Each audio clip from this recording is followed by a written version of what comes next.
The Silures were a powerful and warlike tribe, a tribal confederation of ancient Britain, occupying what is now southeast Wales and perhaps some adjoining areas. They were bordered to the north by the Ordovices, to the east by the Dobunni, and to the west by the Demetae. Origins. According to Tacitus's biography of Agricola, the Silures usually had a dark complexion and curly hair. Due to their appearance, Tacitus believed they had crossed over from Spain at an earlier date.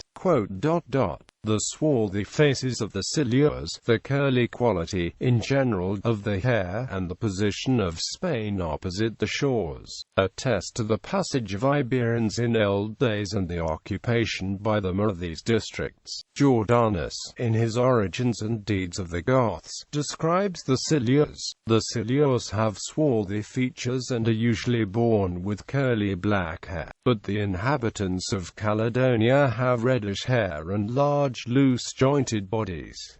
They are like the Gauls of the Spaniards. The Iron Age hill fort at Llandmilan near Caerwent has sometimes been suggested as a pre-Roman tribal center, but the view of most archaeologists is that the people who became known as the Silures were a loose network of groups with some shared cultural values, rather than a centralized society. Although the most obvious physical remains of the Silures are hill forts such as those at Llandmilan and Sudbrook, there is also archaeological evidence of roundhouses at Gwerhelog, Thornwell and elsewhere, and evidence of lowland occupation notably at Goldcliff. Etymology. The Latin word Silures is of Celtic origin. 19th-century antiquarians suggested a derivation from the personal name Esil, due to Welsh mythological associations. This etymology is often discredited. Another etymology would connect Silures to the common Celtic root *silo, sea. Words derived from this root in Celtic languages are used to mean bloodstock, descendants, lineage, offspring, as well as seed, in the vegetable sense. Silures might therefore mean kindred, stock, perhaps referring to a tribal belief in a descent from an originating ancestor. Patrizia de Bernardo Stempel hypothesizes that the Silures were originally Silo-Rix, rich in grain. The true origin of the name Silures has been described as utterly unknown.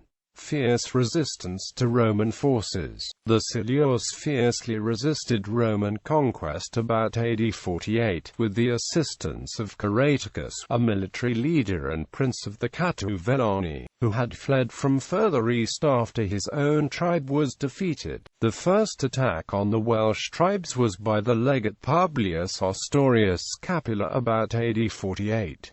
Ostorius first attacked the Decemni in the northeast of what is now Wales, who appear to have surrendered with little resistance.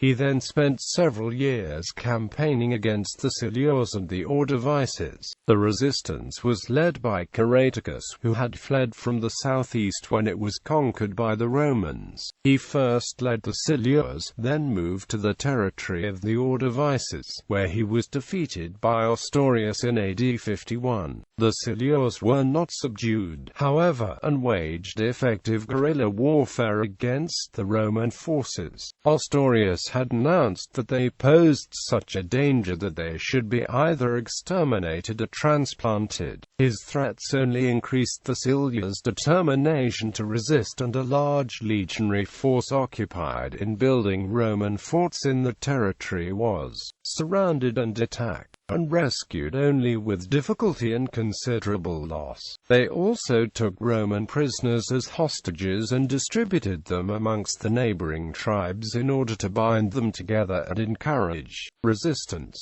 Ostorius died with the Silures still unconquered, and, after his death, they defeated the Second Legion. It remains unclear whether the Silures were actually militarily defeated or simply agreed to come to terms, but Roman sources suggest rather opaquely that they were eventually subdued by Sextus Julius Frontinus in a series of campaigns ending about AD 78. The Roman Tacitus wrote of the Silures, non atrocitate 8, non clementia mutabatur. The tribe was changed neither by cruelty nor by clemency, Romanization, to aid the Roman administration in keeping down local opposition. A legionary fortress was planted in the midst of tribal territory. The town of Venta Silurum was established in AD 75. It became a Romanized town, not unlike Calivra Tribatum, but smaller. An inscription shows that under the Roman Empire it was the capital of the Silures, whose Ordo provided local government for the district. Its massive Roman walls still survive, and excavations have revealed a forum, a temple, baths, amphitheater, shops, and many comfortable houses with mosaic floors, etc. In the late 1st and early 2nd centuries, the Silures were given some nominal independence and responsibility for local administration, as was standard practice.